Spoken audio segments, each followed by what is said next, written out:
અમરેલીમાં બની ચકચારી ઘટના 22 વર્ષીય યુવતીના ઘરમાં ઘૂસી આચર્યું દુષ્કર્મ. યુવતીના પતિએ પોલીસ સહિતના ઉચ્ચ અધિકારીઓને ફરિયાદ આપી, પરંતુ પોલીસ કે તંત્ર હજુ સુધી ફરિયાદ દાખલ નથી કરી.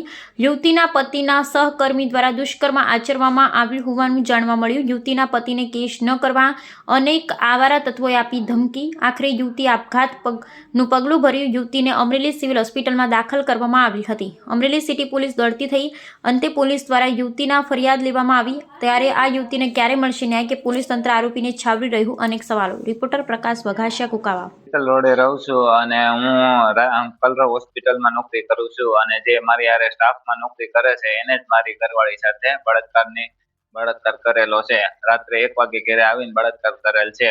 અને અમે અરજી આપે, મારા ધર્મપત્નીએ અરજી હતી અને સિટી પોલીસમાં આપેલી છે, અને અમે 5 દિવસની અરજી આપેલી છે. કોઈ ધ્યાનમાં લેતું નથી, અમને કોઈ ન્યાય મળેલ નથી. અને આ અરજી આપેલી હતી તે દ્વારા અમારા જીજાજીને વસંત ચાવડા દ્વારા કોલ કરેલો છે, અને એમ ધમકી આપી છે કે જો અરજી પાછી નહીં લે તો અમે આ વિડીયો રેકોર્ડિંગ વાયરલ કરશું. અમને 2-3 વાર આવી રીતે ફોન કરેલા છે કે અરજી પાછી લઈ લો, નકર અમે વિડીયો વાયરલ 6 વાગ્યા પહેલા વિડીયો વાયરલ કરી દઈશું.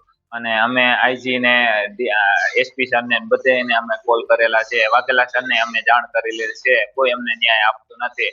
જો આ અરજી આપેલી હોવા છતાં મારી ધર્મપત્નીએ કે ઝેરી દવા પી લેતા આપઘાત કરેલું છે, અને તે સિવિલ હોસ્પિટલમાં અત્યારે સારવાર હેઠળ છે. અમને ન્યાય આપવો તેવી રજૂઆત છે.